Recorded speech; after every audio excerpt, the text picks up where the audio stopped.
Good evening, everyone. Thank you so much for your patience. I was just finished up seeing patients, so I apologize for keeping everyone waiting here for a few minutes, but the turnout's fantastic. I'm so glad everyone's here to hear about our talk about BPH, benign prostatic hyperplasia, and what that means.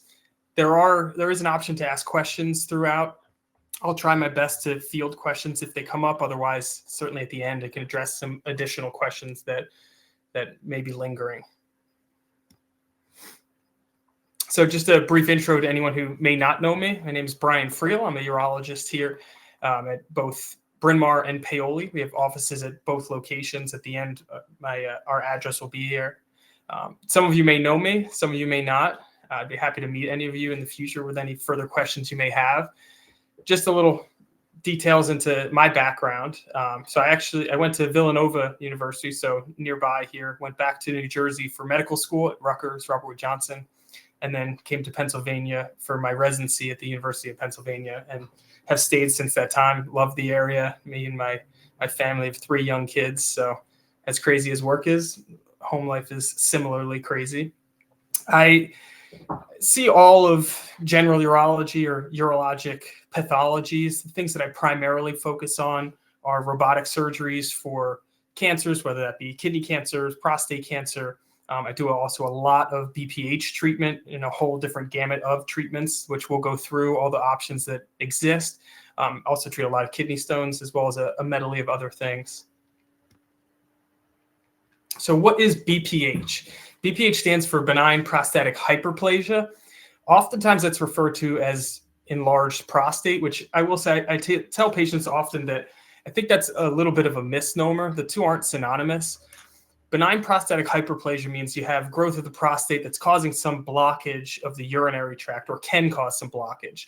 Not all prostates are shaped the same. So I have patients with very large prostates that actually have minimal blockage, minimal symptoms, and I have patients with very small prostates, but the way that it has grown has caused a lot of symptoms. So in general, yes, bigger prostates tend to cause more urinary symptoms, but it's not a one-to-one correlation. A small prostate can similarly be symptomatic. BPH is a very, very common pathology. It's a common problem across the world. Between the age of 51 and 60, 50% of people will have BPH, whether they're symptomatic or not. At the age of 80, 90% of people do. So this is something that we see often, that we treat often, we're very familiar with. And most people, most men end up dealing with at some point in their life. So this is a little diagram of kind of the bladder, prostate, and urethra, how they're all correlated. I know this is oftentimes confusing to people. I like to use diagrams in the office as well to explain. On the left side of the screen, what you're going to see is what is a quote-unquote normal bladder and prostate. So the bladder is the big structure up top that's full of urine. Bladder is a big bag of muscle. When you want to urinate, the bladder squeezes and pushes all of that urine through the urethra, which courses directly through the prostate. So the prostate surrounds the urethra at the base of the bladder circumferentially. You'll see on the picture to the right side that as prostate tissue grows, it tends to grow, or benign prostate growth tends to be in the central portion of the prostate, and that causes impingement on the urethra. And as you narrow that channel, now your bladder has to work a lot harder to push all of the urine out. And that's where all of the symptoms of prostate enlargement, or BPH, if you want to use them interchangeably, that's where those symptoms come from. It's that bladder having to work harder to generate the force necessary to push urine through the urethra and out the end of the penis.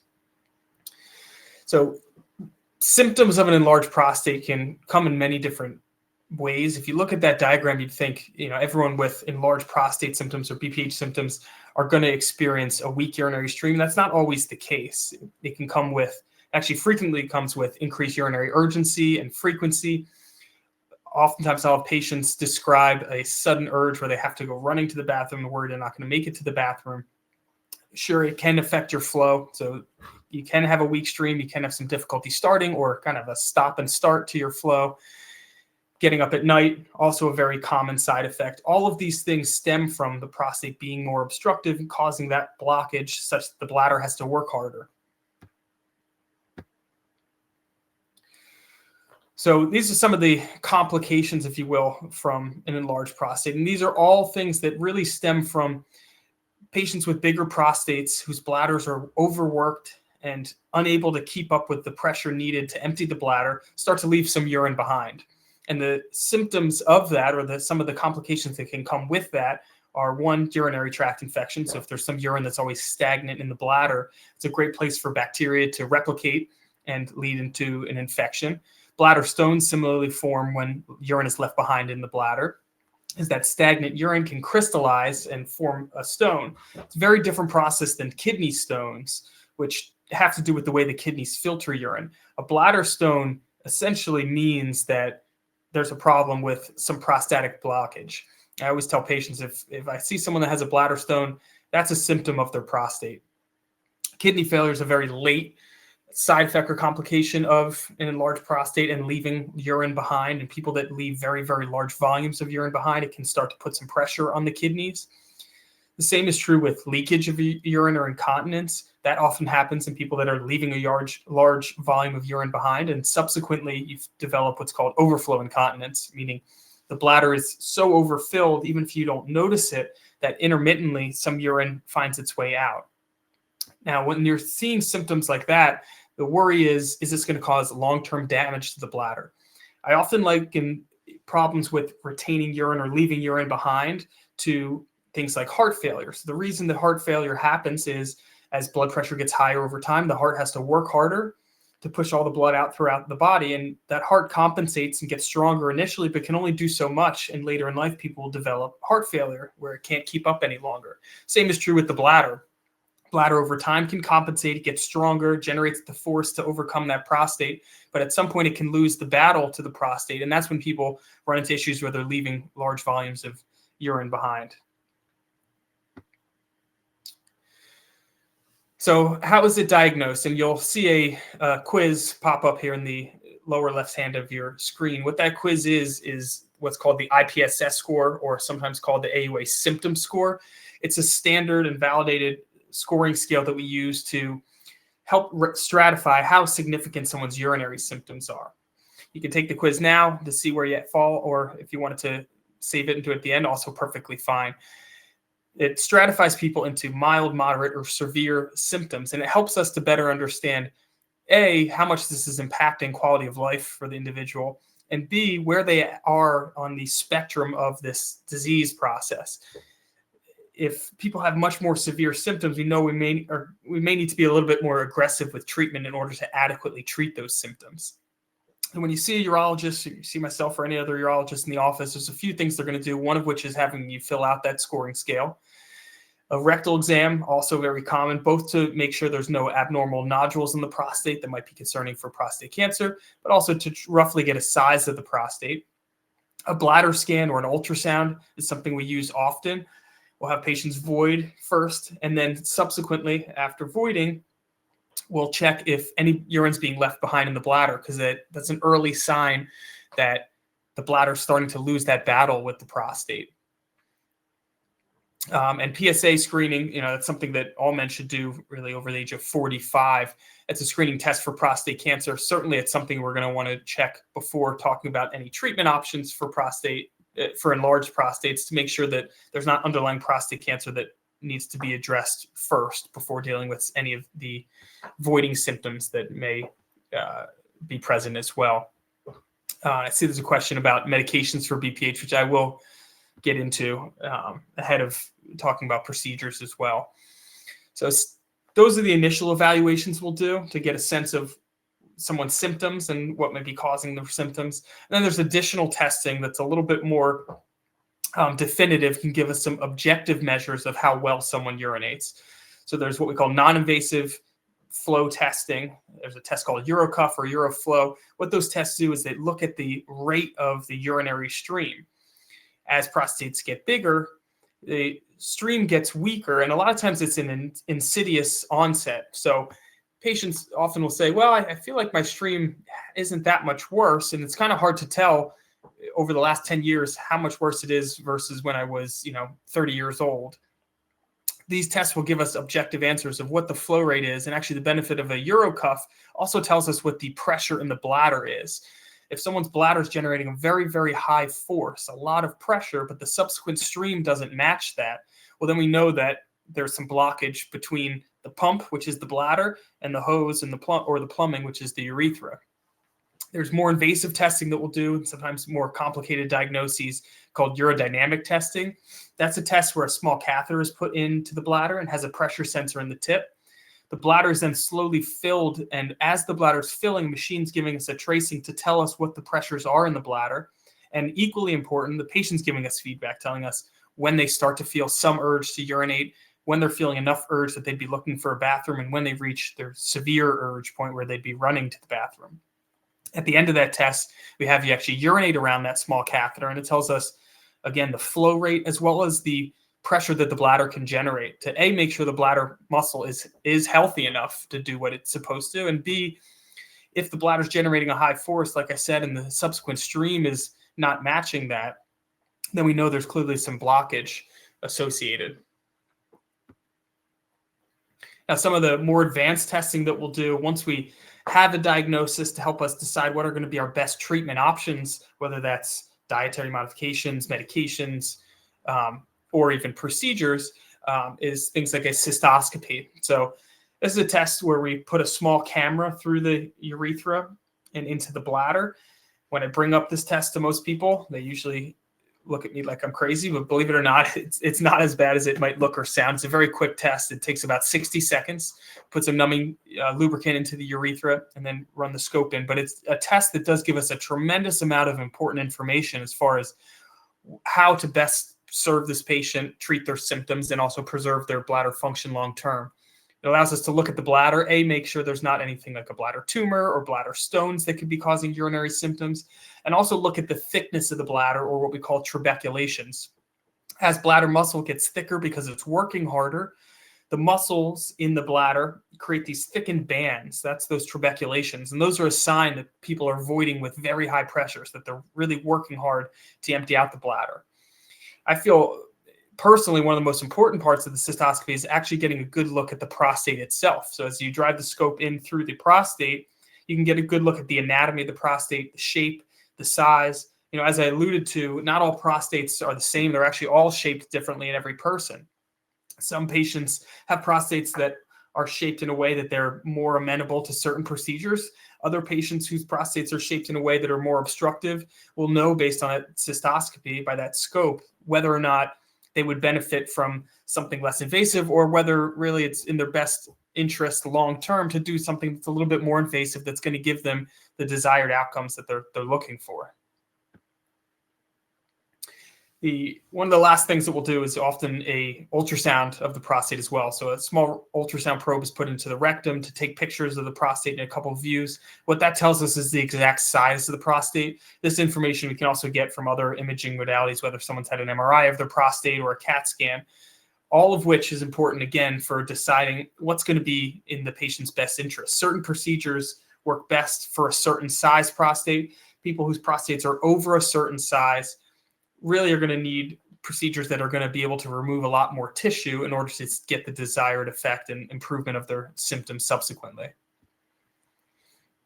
So this is kind of our treatment algorithm, and it gets to the point that was phrased in the chat of, are medications recommended for BPH, or how do we go about deciding what to do for a patient? Once we have all of this information that we've put together, it helps us decide what's going to be in the patient's best interest. And honestly, the most important thing, this is what I always ask patients, is how bothered are you by your symptoms? Because having a big prostate in itself doesn't mean that you're going to be bothered by your symptoms. What we do in most cases is dictated by, are you bothered? Is it affecting your quality of life? Are you able to get sleep adequately at night and be rested the next day for all the things that you want to do? But the guidelines recommend, first step is to do what we call lifestyle changes or behavioral modifications. So we'll look at certain things that people will eat and drink and how that impacts their urinary symptoms. There are a lot of things that we don't necessarily think about that can affect urinating. Most people know, if you drink a cup of coffee, you may feel like you're going to need to urinate more often. Same is true with tea. Soda, both caffeinated and non-caffeinated, it can be also very bothersome to the urinary tract. All of these things that are acidic, coffee, tea, soda, seltzer, acidic urine is much more your bladder doesn't store it as comfortably. It's more irritating to the bladder. And so you start to feel full at a lower volume. Now, with caffeinated beverages, whether that be soda or coffee, those things are going to impact you that much more because caffeine's a diuretic. So now you're making urine at a faster rate and your bladder's not storing urine as comfortably due to the acidity. And so in some patients, we're able to just modify certain dietary factors and get them the desired results, not having to even start medications. We'll also look at what medications patients are taking. There are a lot of medications, especially that the cardiologists prescribe, that will increase urinary symptoms. Certain diabetes medications can cause increased urinary frequency and urgency. Diuretic medications for blood pressure can similarly impact that. Even nasal decongestants can affect urinary symptoms. So we want to evaluate all of these things and look at what factors may be contributing to symptoms before jumping right into, here's a medication, why don't you try this? But once we've eliminated some of those things that could be driving symptoms, then certainly if symptoms are still bothersome, then medications are usually the first step. And we'll go through what those medications are that are recommended typically. In patients that either can't tolerate medications, don't want to take another medication, or they're just not seeing enough improvement with medications, that's when we usually move into procedural options to optimize their urinary symptoms. So for lifestyle modifications, as I had talked about, there are a lot of things that are bladder irritants. I mentioned coffee, tea, soda, seltzer, alcohol. Anything that's acidic is going to be an irritant to your bladder. It's going to increase frequency and urgency. Now, in most patients, I tell them, I'm not here to tell you have to cut out all these things that you like, but it may be worth even doing a trial for a couple days where you eliminate some of these things, and you can then balance how much is it impacting my symptoms? How much improvement am I seeing? And is that enough that I want to avoid, the extra couple cups of coffee or what have you? The other thing that we'll often talk about in patients that present with urinary symptoms at night, especially, is trying to reduce fluid intake in the evening. Try not to drink too much fluid after dinner time. You really don't need to hyperhydrate in the evening, and all of that's going to turn into urine overnight. So if you're already having some trouble with holding your urine for any extended periods of time, it's going to compound those symptoms at nighttime. So I talked about medications. We go over what medications might be impacting symptoms. I will say oftentimes those aren't things we can change. If your cardiologist has you on a medication for your blood pressure or a medication for diabetes, obviously I'm not going to tell you need to stop all of those things and risk any type of major medical issues, but it's at least something to be cognizant of. Constipation, very, very commonly plays a role in urinary symptoms. So patients that are chronically constipated, your pelvis is a fixed space. As when I talked about doing ultrasound of the prostate, the rectum sits directly against the prostate. So if your rectum is more full of firm stool, it's going to put more pressure on your prostate and make you feel full at a lower volume. So it's important to try and optimize bowel function, whether that even be just daily fiber supplementation to keep your bowels regular, which will also improve your bladder health overall. Now, I get a lot of questions from patients about over-the-counter medications for prostate health. There's constant commercials about take this medication for your prostate health or your urinary symptoms. There aren't any supplements that are FDA approved to treat urinary symptoms. And because of that, there aren't any really good studies done to look at, do these things actually work? Do they help? One thing that was talked about quite often is something called saw palmetto, and it's an extract that's used in many of these supplements. Initially, there were some studies done years back that showed possibly some benefit, and subsequently, we haven't seen a lot of benefit compared to a placebo in repeat studies. So some of these things can be expensive. You end up signing up for a monthly subscription to a medication or a supplement. I would at least be leery of some of these things because we just haven't seen in the data them show the kind of improvement that we'd like to see. So to the question that was raised earlier about medications we use very, very commonly in the world of enlarged prostates or BPH. The mainstay of medications are two things. One are what we call alpha blockers, most common of which is known as Flomax, but there's others that are used, Rapaflo, Uroxetrol. And then there's what we call 5-alpha reductase inhibitors, difference between the two is 5-alpha reductase inhibitors, finasteride being the most common of those, try to shrink the size of the prostate. It does so by altering testosterone levels within the prostate itself, because prostates grow in response to circulating hormones, predominantly testosterone. Now, that's a slow process to shrink the size of the prostate. And for that reason, most urologists will not start a patient on just a prostate shrinking medication alone. It can take at least 3 months, sometimes up to 12 months, to see enough prostate shrinkage that you're going to notice improvement of your urinary symptoms. The fastest acting medication to really see whether there's going to be improvement in your urinary symptoms is to start something like an alpha blocker. So like I said, Flomax is one that's used commonly. What they do is relax the prostate and the muscle fibers at the neck of the bladder so that the prostate is more open, the urethra is more open, and subsequently you can generate a stronger stream and your bladder doesn't have to work as hard to empty out the bladder.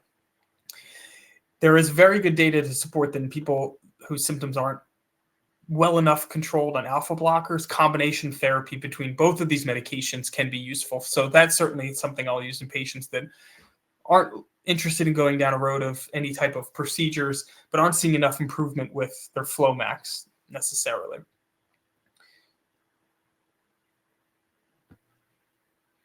And there's a question here about lycopene and vitamins. Lycopene is essentially a natural anti-inflammatory. It has been shown to help with people that have inflammatory prostatitis. It's not going to shrink the size of the prostate or change the anatomy necessarily. I'll answer a few more questions before we jump into procedures. Question about over-the-counter stool softeners. Perfectly fine to use. Typically, I'll have patients use stool softeners just to try and get them regular, but in conjunction with a fiber supplement like Metamucil. Metamucil is going to improve the overall health of your bowels and your bowel movements. So I will have patients use the stool softener, but I'll also have them start fiber supplementation at the same time for a more chronic management of their bowels. There's a question about how early to stop drinking fluids before in the evening. That depends on the person. Some people eat dinner really late, and so if you eat a late dinner, then you might need to try to limit your fluid at dinner time. Other patients will eat dinner very early, and so I'll tell them, yeah, if you eat dinner at 5:30, 6 o'clock, then you're probably fine to have some fluids at dinner time and slow down in the subsequent 3 hours before you go to bed. There's a question about a couple other procedures. I'll address that at the end. We'll talk about some of the procedures now.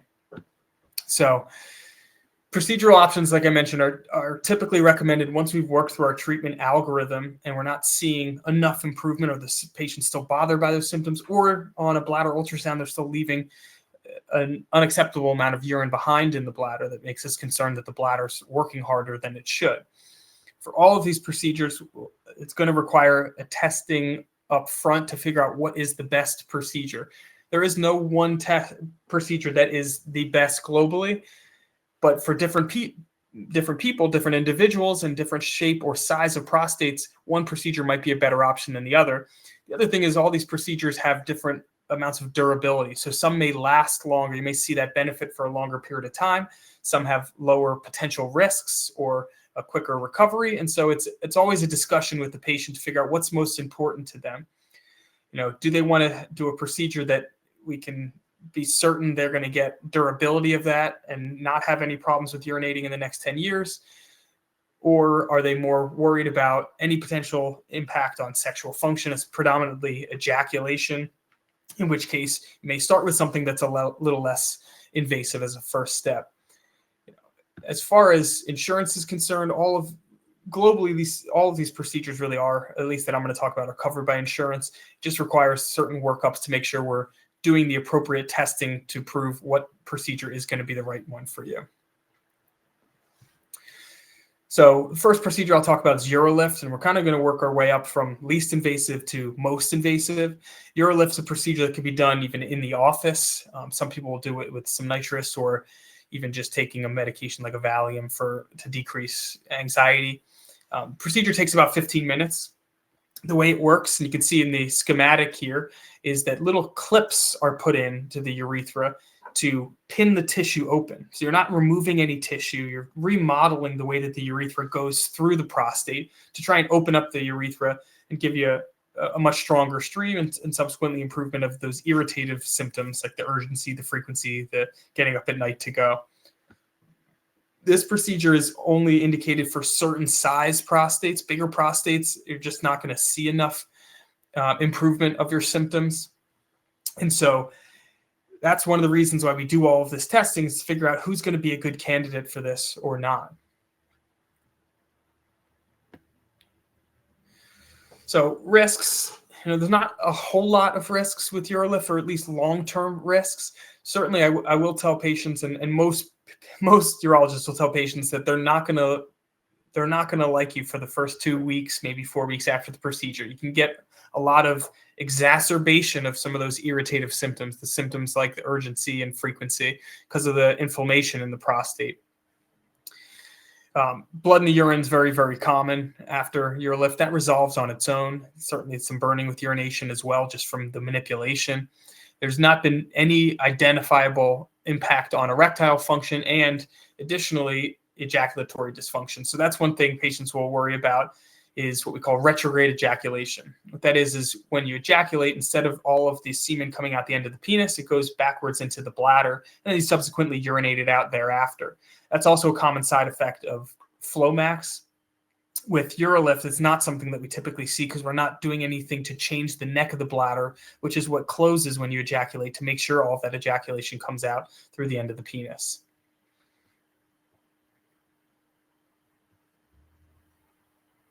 There's a question about UroLift here. So is UroLift a one and done procedure? And that's certainly the hope and expectation. Because it's the least invasive and you're not removing tissue, it has the highest rate of retreatment. And that doesn't mean necessarily repeating UroLift. That also includes patients that end up needing a procedure that actually removes tissue in the future. But the implants can stay in forever. There's no problem with those UroLift clips being in the urethra long term. They're titanium, so they don't come up on metal detectors. They're not a problem for MRIs, things of that nature. So the next procedure I'll talk about is what's called a TURP, or transurethral resection of the prostate. This is a procedure that's been around for a very, very long time. And for that reason, it's considered the gold standard. So any studies that are done comparing new treatments, they're compared against TURP. What a TURP is, or what a transurethral resection of the prostate is, it's a procedure done under anesthesia in the hospital, typically, sometimes in a surgical center. You put a scope in through the urethra while the patient's asleep, and then using electricity that passes through a little metal loop, as we call it, or almost like a cheese wire, will actually shave out all of that prostate tissue that's causing blockage of the urethra. So the urethra is nice and open wide. It's a procedure that works great, and patients notice pretty significant improvement of their symptoms right away. It's also a procedure that has really quite good durability, even up to 10 years. Some patients will need a procedure sooner. Many patients are one and done with the TURP. You get a TURP, open up the prostate, and don't have any ongoing issues long term. Depending on the person doing the procedure, usually a catheter is put in at least for the first night, sometimes for 2 to 3 days afterwards, to allow that prostate tissue to heal before removing the catheter. Reason for that is, it can be a little bit hard to urinate initially until some of that healing has run its course, and also very common to see blood in the urine, more so than you'd see with the UroLift. Blood in the urine can persist sometimes for 1 to 2 weeks after a TURP, but it subsequently will resolve. As far as erectile dysfunction is concerned, the studies all show very, very low risk. There's not really any reason why a TURP would actually cause problems with erections. Most studies quote somewhere around a 3% risk.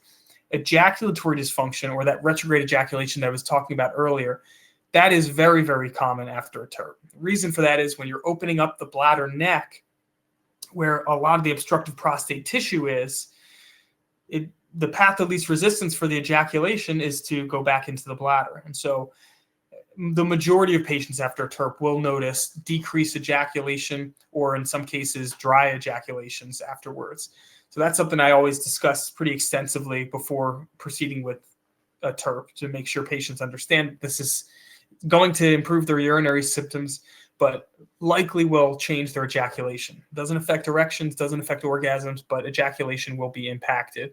And so each patient's different. They have to weigh how bothersome are their urinary symptoms, how motivated are they to get themselves urinating in a much better fashion and improve their urinary quality of life, understanding that it may change their ejaculatory function.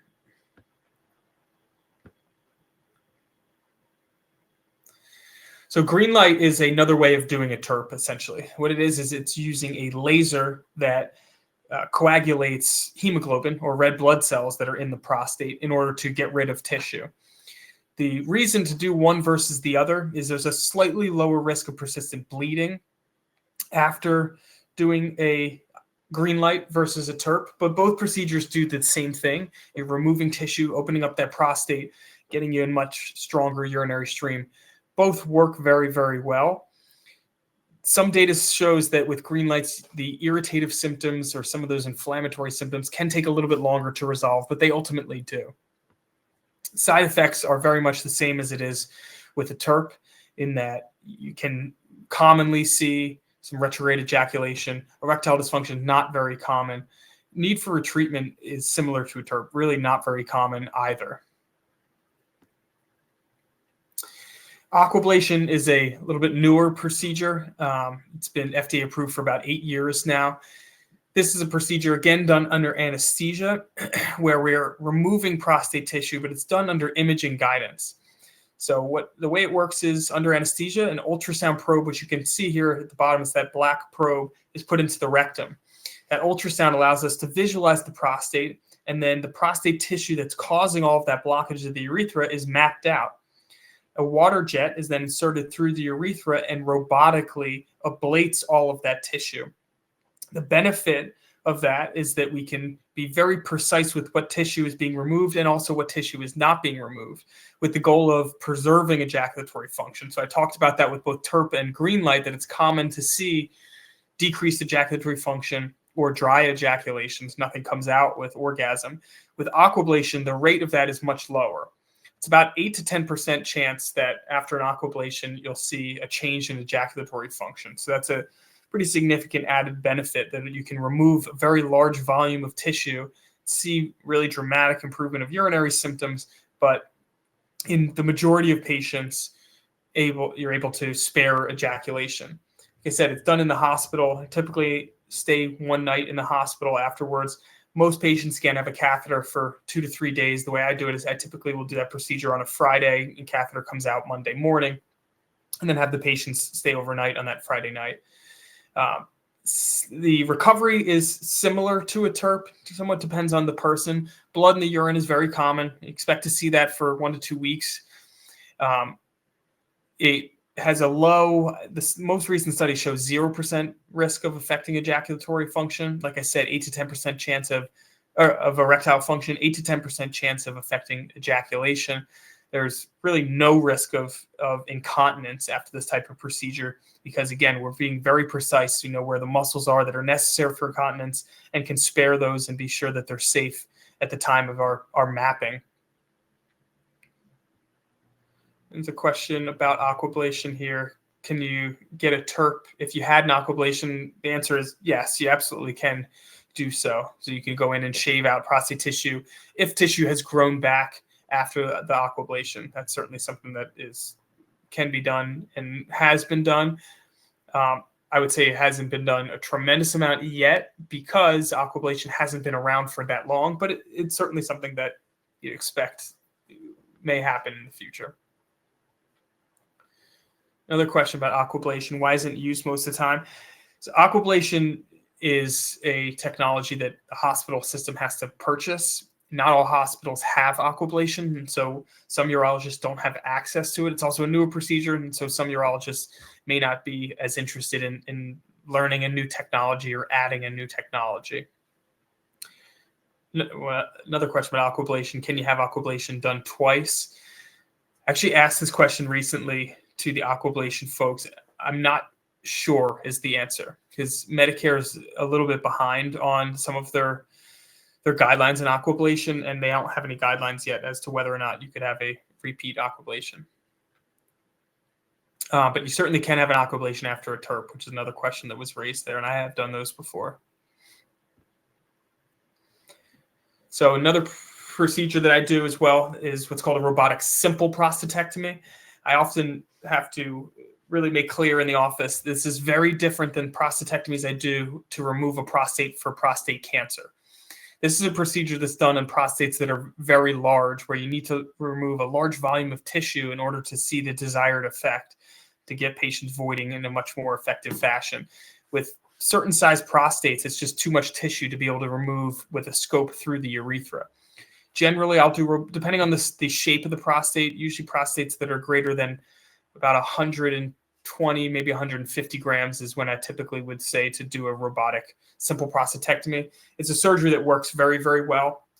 The way it's done is through the abdomen. So I make small incisions in the belly so I can put instruments and a camera into the abdomen. It's a laparoscopic surgery, laparoscopic robotic surgery. So the abdomen's inflated. And then the prostate itself, prostates are like an orange. So it has a thick capsule, and then which is the rind, and then all of the fruit in the middle. The urethra courses right through the middle of that. So what you do with a simple prostatectomy is make an incision, open up the capsule of the prostate, remove all of that tissue, all that fruit in the middle that's causing all the blockage of the urethra, and then sew the capsule back together. The reason to leave the capsule in place as opposed to taking that out for cancer purposes is that it will spare any problems with erections in the future. So the erections are managed by the nerves that run on the underside of the prostate. That's all left intact when you're doing a simple prostatectomy. And additionally, it makes sure that we're not going to lead to any problems with incontinence of urine afterwards. It's a surgery that, similar to the others I spoke about, is typically one night in the hospital. Most patients will have some bloating and some gassiness for the first few days, and a catheter is left in for a week with this procedure. It's left in for 7 days after the procedure to make sure the bladder and the urethra have healed up well before we get you back to urinating.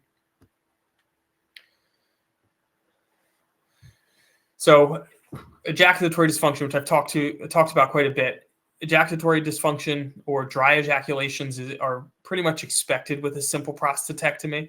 But like I said, seldom do I ever see this affect anyone's erectile function. The orgasms will be the same. Erections will be the same. Incontinence, studies quote about 15% risk of incontinence in men. I have not seen that. I don't know that I've ever seen incontinence after a simple prostatectomy. So we have good landmarks to make sure that we're preserving all the muscles necessary for continence of urine. Blood in the urine, as is the case with any of these procedures, kind of harping on that at this point, is common to see for 1 to 2 weeks. I find it actually clears up typically a little bit quicker with a simple prostatectomy than it might with some of these other procedures where you're going through the urethra. I think that's it for simple prostatectomy. So I can address some more of these questions here on the side. And you have the phone number. It's the same phone number for both my offices. If you wanted to hear more about any of these procedures, discuss them at length. It's a little bit hard. It's a crash course in urology to hear about all of these things in this time period that we have. But hopefully I was able to somewhat address most of the questions that you all may have. So I answered these first couple questions. There was a question about what's called Optilume and PAE. So Optilume is a newer procedure. It's done by putting a balloon into the urethra under anesthesia that's coated with paclitaxel, which is it's actually a chemotherapy medication that you're not absorbing into the body. The balloon is blown up. It's held inflated for a while. And then that coating of the balloon is meant to cause some necrosis of the prostate tissue or breakdown of that prostate tissue to open up the urethra. It's a newer procedure. The initial data looks very, very good. I haven't done any yet, because I have a pretty wide gamut of procedures that I already do, so I haven't introduced Optilume yet, and I'm also waiting to see a little bit more of the long-term data. I'm using some of the other urologists as guinea pigs to make sure that we're seeing the desired results as far as urinary stream, improvement of symptoms, minimization of complications, what have you. Another procedure that was raised is what's called PAE, which is short for prostatic artery embolization. That's a procedure that's done by going through an artery in the groin and then embolizing or injecting small little microscopic beads into the vessels, the blood vessels go into the prostate to actually kill some of the prostate tissue and get it to shrink in size. PAE is actually something that we're starting to do. I believe it'll be in March that we're going to go live with that. I've found that some of the best uses of PAE are in very, very big prostates where you want to shrink the size of it dramatically, but may still require another procedure to go in and shave out prostate tissue just to remodel the way that the prostate is shaped internally. Some of the data looks fantastic with PAE. Some of the data shows that it's more similar to some of the procedures that we already have. But that's something that's becoming increasingly popular. And so we'll have better and better data as it's done more. Another question is about prostatitis. And is prostatitis related to BPH? So prostatitis is an inflammatory prostate pathology when the prostate gets inflamed, which can happen for a lot of different reasons. In some cases, it can be related to a urinary tract infection. Some patients with very large prostates that have very obstructive voiding can be more prone to prostatitis, but it's not a one-to-one correlation. There are patients with very small prostates that really don't have any blockage of their prostate, but are just prone to developing prostatitis or inflammation in their prostate. Question here about Resume. So Resume is a procedure done oftentimes in the office. It's done by putting a scope in through the urethra, and then a needle is passed into the prostate to use pressurized, pressurized water to, again, cause some necrosis of the prostate tissue or breakdown of prostate tissue.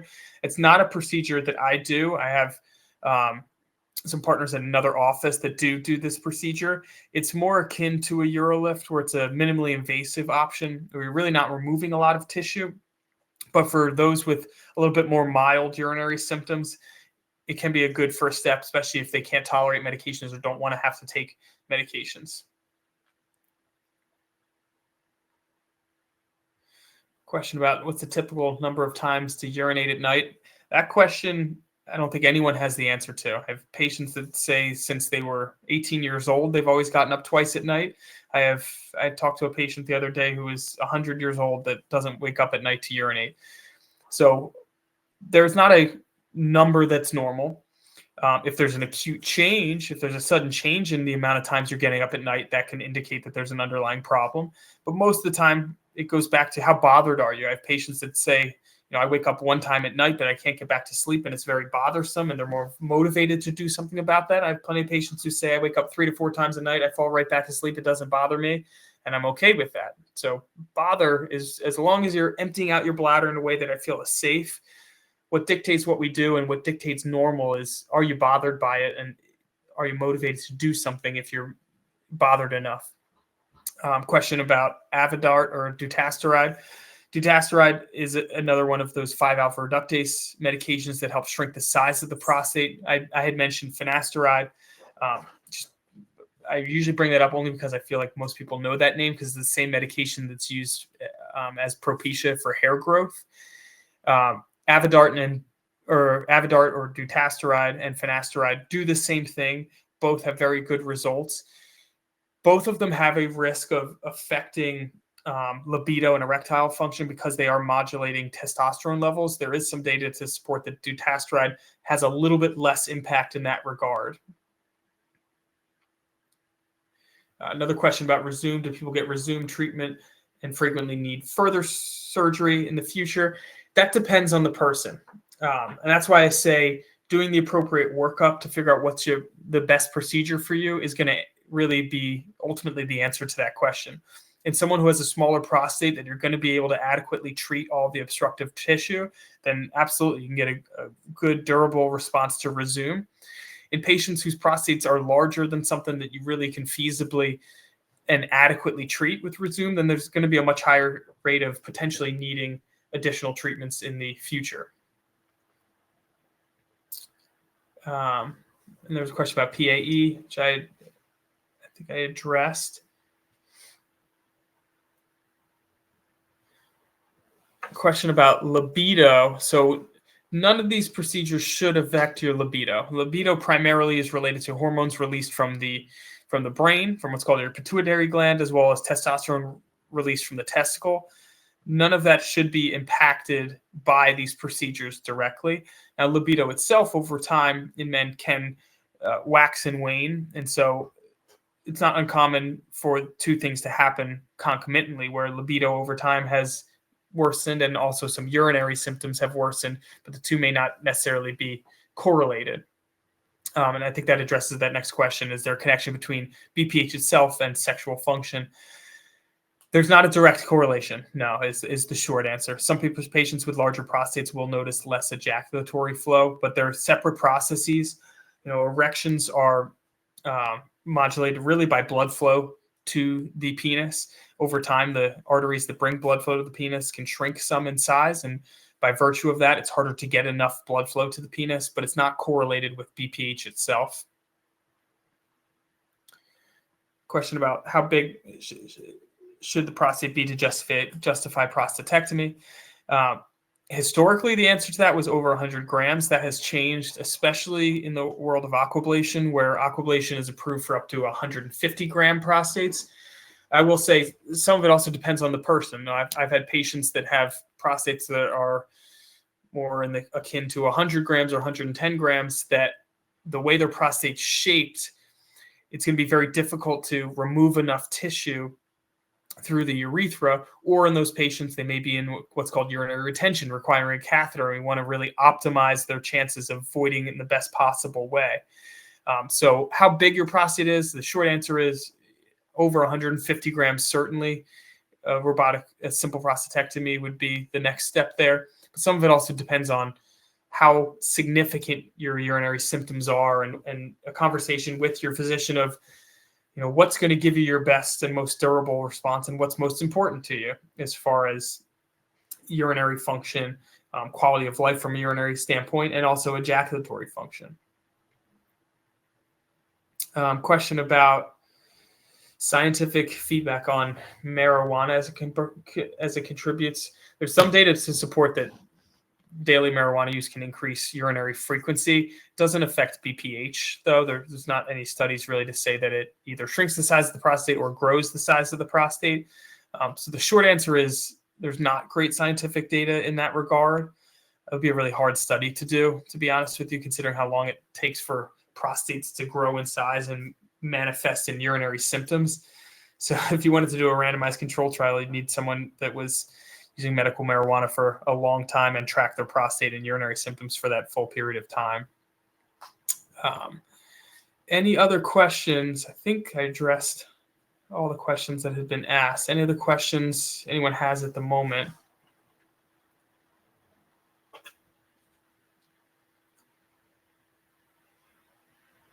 One more question here. Any other dietary modifications I should consider in addition to limit, or in addition to cutting out caffeine or carbonated beverages?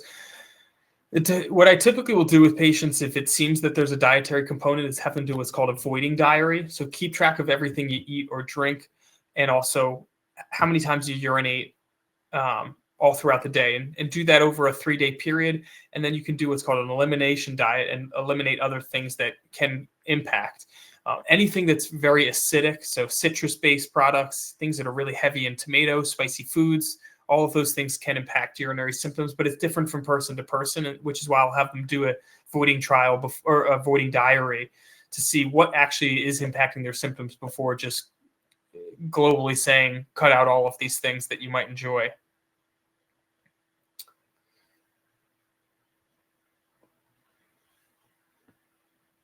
All right, I think that's all of our questions that we have at the moment. Hopefully this was helpful for everyone. Like I said, it's a lot of information. Everyone just got a crash course in being a urologist. So please feel free to reach out. I'm happy to answer any further questions or see anyone in the office and discuss these procedures or the workup or any of these things that we reviewed tonight, because I know it is a lot to absorb. But I really appreciate the attendance. It's fantastic that on a Tuesday night we can get 72 people here to talk about enlarged prostates. I think that's an amazing success story. So I hope you all have a nice evening and appreciate your attendance.